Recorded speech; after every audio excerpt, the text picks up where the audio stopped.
Hello दोस्तों, नमस्कार। कैसे हैं आप सभी। स्वागत करते हैं आप सभी का एक्सपर्ट क्लासेस साधना तैयारी प्लेटफॉर्म में सीडीपी के खूबसूरत से सेशन में। तो वीडियो को आप लोग शेयर कर दीजिए जिससे और भी लोग इस वीडियो का लाभ ले सके। तो क्लास को स्टार्ट करते हैं। आज का अपना पहला प्रश्न है, पेडागोजी के प्रश्न है, सीडीपी के पेडागोजी के प्रश्न है कि जो सीटेट एग्जाम में पूछे जाते हैं। तो पहला प्रश्न है यहाँ पर कि निम्नलिखित में से कौन सा मुख्य रूप से आनुवांशिकता संबंधी कारक है। यानी कि यहाँ पर जो विकल्प हैं इसमें से ऐसा कौन सा विकल्प है जो आनुवांशिकता से रिलेटेड है। ठीक, तो आँखों का रंग, सामाजिक गतिविधियों में भागीदारिता, समकक्ष व्यक्तियों के समूह के प्रति अभिभूति या फिर चिंतन पैटर्न। तो देखिए किसकी बात की जा रहा है, तो यहाँ पर बात की जा रही है आनुवांशिकता की। आनुवांशिकता की बात किया जा रहा है। तो आनुवांशिकता का मतलब होता है जो बड़े बुजुर्ग यानी कि बूढ़े बुजुर्गों से जो हमारी शारीरिक बनावट मिलती है उसी को आनुवांशिकता कहते हैं। कहते हैं ना कि ये अपने नाना जैसे हैं, अपने दादा जैसे हैं, इनकी आंखें देखो अपने दादा जैसे हैं। तो जो हमें पूर्वजों से हमारी जो शारीरिक बनावट होती है उसी को क्या बोलते हैं, तो उसी को बोलते हैं आनुवांशिक। ठीक है, आनुवांशिकता उसी को बोलते हैं। तो आँखों का रंग हमारा ये विकल्प लॉक हो जाएगा कि आनुवांशिकता से रिलेटेड है हमारा आँखों का रंग। क्लियर है। प्रश्न नंबर 2 है कि मेरा मानना है कि विद्यार्थियों को अनुशासन में रखा जा सकता है। ठीक, मेरा मानना है कि विद्यार्थियों को अनुशासन में रखा जा सकता है। तो सबसे पहले तो बच्चों को अनुशासन में रखना ही नहीं है, बच्चों को अनुशासन में नहीं रखा जाना है। फिलहाल यहाँ पर क्वेश्चन पूछा गया है कि मानना है कि विद्यार्थियों को अनुशासन में रखा जा सकता है। तो कैसे, जब उनको बौद्धिक संतुष्टि प्रदान की जाए, विद्यालय में कठोर नियमों का अनुपालन करने के लिए। तो यहाँ पर देखिए ये विकल्प तो आपका कट जाएगा। आर्थिक दंड देकर, आर्थिक दंड लेकर या फिर अभिभावकों का सहयोग लेकर। कट गया 3 विकल्प। आपका ए विकल्प लॉक हो जाएगा।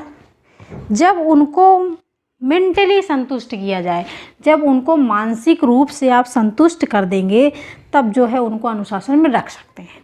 ठीक। प्रश्न नंबर 3 है कि पियाजे के संज्ञानात्मक विकास सिद्धांत में अमूर्त तर्क एवं परिपक्व नैतिक चिंतन किस अवस्था की विशेषताएं हैं। अमूर्त, तो यहाँ से आपको एक छोटी सी ट्रिक हम बताएंगे,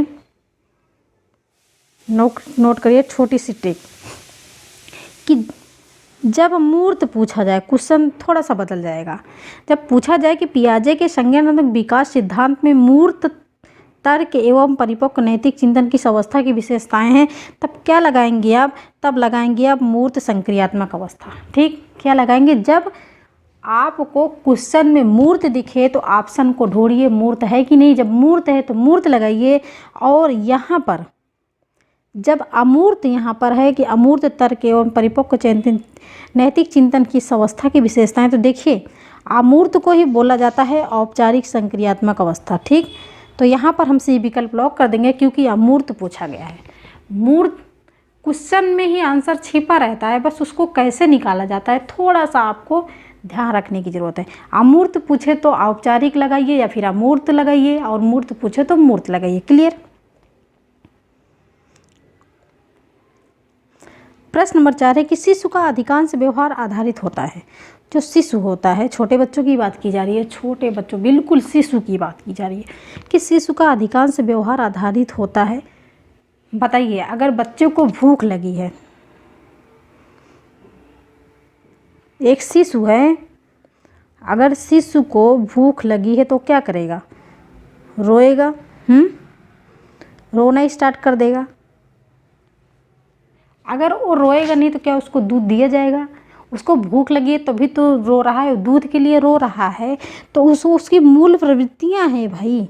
अगर रोएगा नहीं, उसको कुछ चाहिए होगा तो बताएगा थोड़ी नहीं, नहीं मुझे दूध चाहिए, मुझे पानी चाहिए, मुझे खाना चाहिए। बच्चा है एकदम, शिशु छोटा है एकदम, तब उसकी जो उसका जो व्यवहार होगा उसकी मूल प्रवृत्ति में दिखेगा। ठीक है, तो इसलिए यहाँ पर बी विकल्प लॉक हो जाएगा। प्रश्न नंबर 5 है कि मनोविज्ञान का शिक्षा के क्षेत्र में सबसे बड़ा योगदान है। शिक्षक केंद्रीय शिक्षा पर, विषय केंद्रीय शिक्षा का, क्रिया केंद्रीय शिक्षा पर या फिर बाल केंद्रीय। तो बाल केंद्रीय शिक्षा पर मनोविज्ञान में शिक्षा का सबसे बड़ा योगदान है, लॉक करिए। अगर अभी तक आपने वीडियो को लाइक नहीं किया है तो लाइक कर दीजिए भाई, ईमानदारी से, क्योंकि ये प्लेटफॉर्म जो है हर शिक्षक और शिक्षिका बनाता है। प्रश्न नंबर 6 है कि जीन पियाजे अपने संज्ञानात्मक विकास के सिद्धांत में संज्ञानात्मक संरचनाओं को डॉट डॉट के रूप में वर्णित किए हैं। ठीक है, यहाँ थोड़ा मिस्टेक है। तो जीन पियाजे अपने संज्ञानात्मक विकास सिद्धांत, जीन पियाजे ने किसका सिद्धांत दिया? तो संज्ञानात्मक विकास का सिद्धांत दिया। और संज्ञानात्मक विकास के सिद्धांत में एक संरचना बनाए हैं, उस संरचना का क्या नाम है? तो उसको कहते हैं स्कीमा अनुबंध। ठीक है, स्कीमा अनुबंध कहते हैं, बी विकल्प ब्लॉक हो जाएगा। स्कीमा क्या है? तो जिस चीज़ों को हम एक बार देख ले और अपने मस्तिष्क में धारण कर ले, वही क्या है? स्कीमा है। प्रश्न नंबर 7 है कि डॉट डॉट को प्रेरित शिक्षण का संकेत माना गया है। किसको प्रेरित, किसको अभिप्रेरित शिक्षण का संकेत माना गया है? तो छात्रों द्वारा पूछताछ, बिल्कुल शांत कक्षा, अगर कक्षा एकदम शांत रहेगी तो क्या कक्षा प्रेरित होगी? प्रेरित होगी नहीं होगी। कक्षा में अधिकतम उपस्थिति, शिक्षक द्वारा दिया गया उपचारात्मक कार्य, ये विकल्प को लॉक करिए। अगर बच्चे क्वेश्चन पूछते रहेंगे, बच्चे पूछताछ करेंगे, तब जो है कक्षा हमें लगता है कि प्रेरित होगी। प्रश्न नंबर 8 है कि अवधारणाओं का विकास मुख्य रूप से किसका एक हिस्सा है? अवधारणाएं, अवधारणाएं का मतलब होता है जब वो मनुष्य जो है अपने मस्तिष्क में कुछ न कुछ से सोचता है, अवधारणाओं को विकसित करता है। तो भावनात्मक विकास, बौद्धिक विकास, शारीरिक विकास या फिर सामाजिक विकास। तो लॉक करिए बी ऑप्शन को कि जो अवधारणाएं हमें बनती हैं वो हमारे ब्रेन में बनती हैं। कहाँ बनती हैं? तो हमारे ब्रेन में बनती हैं। ठीक है, कि हमारे मस्तिष्क में बनती हैं। अवधारणाएं जो होती हैं हमारे मस्तिष्क में बनती है। प्रश्न नंबर 9 है,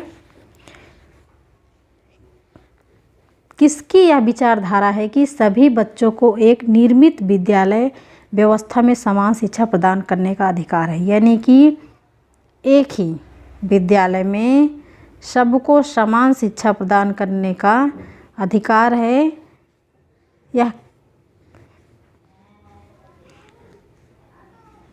सभी बच्चों को एक निर्मित यानी कि विद्यालय में व्यवस्था में समान शिक्षा प्राप्त करने का अधिकार है। सभी बच्चों को, ये किसके अंतर्गत आता है? तो बच्चे हैं, जब ये समझ लो बच्चे हैं तो सभी एक समान, एक ही छत के नीचे क्या करते हैं? पढ़ते हैं। तो एक कैसी शिक्षा है? तो मुख्य धारा की शिक्षा है, विशेष शिक्षा है, बहुल सांस्कृतिक शिक्षा है, फिर समावेशी शिक्षा है। अगर एक ही छत के नीचे विशेष प्रकार के, विशिष्ट तो पूछा नहीं गया कि एक ही छत के नीचे सभी बच्चे एक ही विद्यालय में समान शिक्षा को प्राप्त करते हैं, तो ये अधिकार है समावेशी शिक्षा का। किसका अधिकार है? तो समावेशी शिक्षा का अधिकार है, जो कि समान रूप से समान कक्षा में समान रूप से पढ़ाई करने को समावेशी शिक्षा कहते हैं। तो डी विकल्प यहाँ पर लॉक हो जाएगा। प्रश्न नंबर 10 है कि बच्चों की गलतियों को हम क्या करते हैं? अगर बच्चे गलतियाँ करते हैं तो हमें क्या करना चाहिए? बार बार अभ्यास करने के लिए कहकर तुरंत सुधार देनी चाहिए। ये जो तुरंत है, बच्चे पर बल नहीं देना है। आपको ऑप्शन थोड़ा सा ध्यान देना पड़ेगा कि यहाँ पर है कि बार बार अभ्यास करने के लिए कहकर तुरंत सुधार देनी चाहिए। तो ये जो तुरंत है ना, इसका मतलब कि बच्चों पे बल दिया जा रहा है, ये आपका निगेटिव है। अधिगम का एक भाग है तथा उन्हें विचारों में एक अंतर्दृष्टि देती है। शिक्षण अधिगम प्रक्रिया में महत्वहीन है, कि शिक्षण अधिगम प्रक्रिया में महत्वहीन है, गलतियाँ तभी निगेटिव है। प्रदर्शित करती है कि बच्चे कितने लापरवाह हैं, बिल्कुल भी कट गया। तो आपका बी विकल्प लॉक हो जाएगा। कैसे लॉक हो जाएगा? कि बच्चे गलतियाँ करते हैं क्योंकि ये अधिगम का एक भाग है। अगर भाई कुछ आप सीखते हो तो गलती तो होगी, ये अधिगम का ही भाग है। सीखोगे तो गलतियाँ होगी, नहीं सीखोगे तो नहीं गलतियाँ होंगी, तथा उन्हें विचारों में एक अंतर्दृष्टि देती है। तो यहाँ पर बी विकल्प लॉक हो जाएगा। प्रश्न नंबर 11 है कि मूल्यांकन को किसका भाग मानना चाहिए? कि मूल्यांकन जो है शिक्षण अधिगम प्रक्रिया का एक भाग होना चाहिए, केवल नंबरों के संदर्भ में करना चाहिए। मूल्यांकन हम क्यों करते हैं? तो केवल वाला तो यहाँ कट जाएगा, क्योंकि केवल है तो केवल तो कट जाएगा। वस्तुनिष्ठ प्रकार के लिखित कार्यों पर आधारित होना चाहिए। क्या है? लिखित कार्यों पर ही आधारित होना चाहिए। एक अलग गतिविधि के रूप में लेना चाहिए। एक अलग गतिविधि के रूप में लेना चाहिए। या फिर आपकी लड़ाई इसमें है ए और डी में कि शिक्षण अधिगम प्रक्रिया का भाग होना चाहिए। तो कौन सा विकल्प यहाँ पर सही है? तो देखिए यहाँ पर आपका सही हो जाएगा कि जो है एक अलग गतिविधि के रूप में लेना चाहिए, शिक्षण अधिगम प्रक्रिया का एक भाग होना चाहिए। तो ये विकल्प आपका सही हो जाएगा। डी विकल्प गलत हो जाएगा कि एक अलग गतिविधि के रूप में लेना चाहिए। तो मूल्यांकन को जो है शिक्षण अधिगम प्रक्रिया का एक भाग होना चाहिए। प्रश्न नंबर 12 है कि खिलौने, पहनावे की वस्तुएं, घरेलू सामग्रियां, व्यवसायों एवं रंगों को विशिष्ट लिंग के साथ संबंधित करना क्या प्रदर्शित करता है? तो एक चीज़ यहाँ पर ध्यान दीजिए कि क्वेश्चन में क्या पूछा? विशिष्ट लिंग।